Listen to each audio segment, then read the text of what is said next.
বিসমিল্লাহির রহমানির রহিম। পবিত্র ঈদুল আজহা উপলক্ষে সবাইকে জানাই ঈদ মোবারক। আমরা ঈদের নামাজের জন্য প্রস্তুতি গ্রহণ করছি এবং গুড়ি পায়ে এগিয়ে যাচ্ছি এবং রাস্তার পাশে দেখলাম একটা দোকান, অনেক ছেলে মেয়ে দোকানের পাশে ভিড় করতেছে এবং আমরা আস্তে আস্তে দোকানে না গিয়ে ঈদগাহ মাঠের দিকে রওনা করলাম। সবাই দেখতেছি আমাদের আগেই এসেছে। আমরা 8:10 দিক এসেছি, কিন্তু 8:30 জামাত। দেখতেছি অনেক কথাবার্তা হচ্ছে। কথাগুলো হচ্ছে একটু গুরুত্বপূর্ণ বিষয় নিয়ে। আগামী 20 তারিখে আমাদের মসজিদের ভিত্তি স্থাপন হবে, এই উপলক্ষেই কথাবার্তা হচ্ছে। আমরা সবাই আনন্দের সহিত এই ঈদের নামাজ আদায় করলাম এবং নামাজ শেষে আমরা সবাই কুরবানি পশুগুলো ঈদগাহ মাঠে নিয়ে আসবে এবং ঈদগাহ মাঠে কুরবানি করব।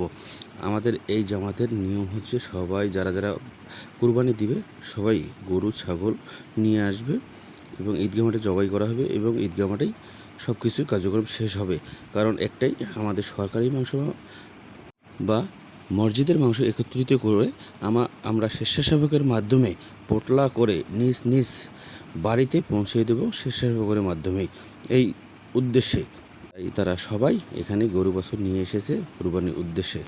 কুরবানি গরু ছাগল কুরবানির উদ্দেশ্যে নিয়ে আসার পরে কুরবানি করা হচ্ছে এবং আমরা দেখতেছি সবাই আনন্দ উৎসব মুখরিতভাবে পালন করতেছে। এখানে অনেক ছোট বড় ছেলে মেয়ে এসেছে সবাই নাতি নাতনি সবাইকে নিয়ে এসেছে। এই যে আমাদের গরুকে জবাই করা হলো আর আজকে আমি এখানে স্বেচ্ছাসেবকের দায়িত্ব পালন করতেছি।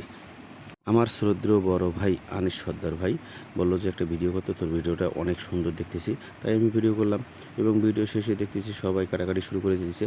এই যে দেখেন, সবাই কাটাকাটি শুরু করে দিয়েছে নিজ নিজ জায়গা থেকে, জুনিয়ররা এবং সিনিয়ররা সুন্দর করে দিক নির্দেশনা দিচ্ছে যে এইভাবে কাটো। সবাই জুনিয়ররা সবাই সেভাবেই দিক নির্দেশনা পালন করতেছে, কিন্তু দেখে মনে হচ্ছে তারা অনেক এক্সপার্ট। যদিও তারা একদিনের কষাই, তারপরেও দেখতেছি অনেক এক্সপার্ট। যাই হোক, এভাবে আমরা সবাই দেখতেছি এবং আমি ঘুরে ভিডিও করতেছি কে কীভাবে কাটে এবং কার কি মুখে হাসি না অন্ধকার, সব কিছু আমি ভিডিওর মাধ্যমে বন্দি করতেছি। যাই হোক, এভাবে কাটাকাটি চলতেছি সবাই সুন্দর পরিবেশে আমরা মাংসগুলো কাটাকাটি করতেছি এবং পিস করতেছি। সর্বশেষ পিস করার পরে আমাদের সরকারি মাংস এসে পৌঁছে দিয়ে যাচ্ছে এক এক করে। আমরা সবাই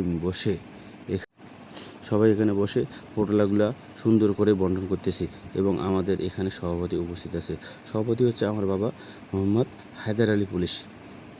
এই যে দেখতেছেন পাকা চুল ও দাড়ি, উনি হচ্ছে আমাদের মসজিদের নতুন সভাপতি নির্বাচিত হয়েছেন।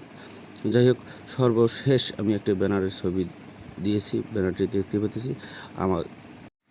আগামী 20 জুন আমাদের মসজিদের ভিত্তি স্থাপন হবে ইনশাআল্লাহ। সবাই দোয়া করবেন। আল্লাহ হাফেজ।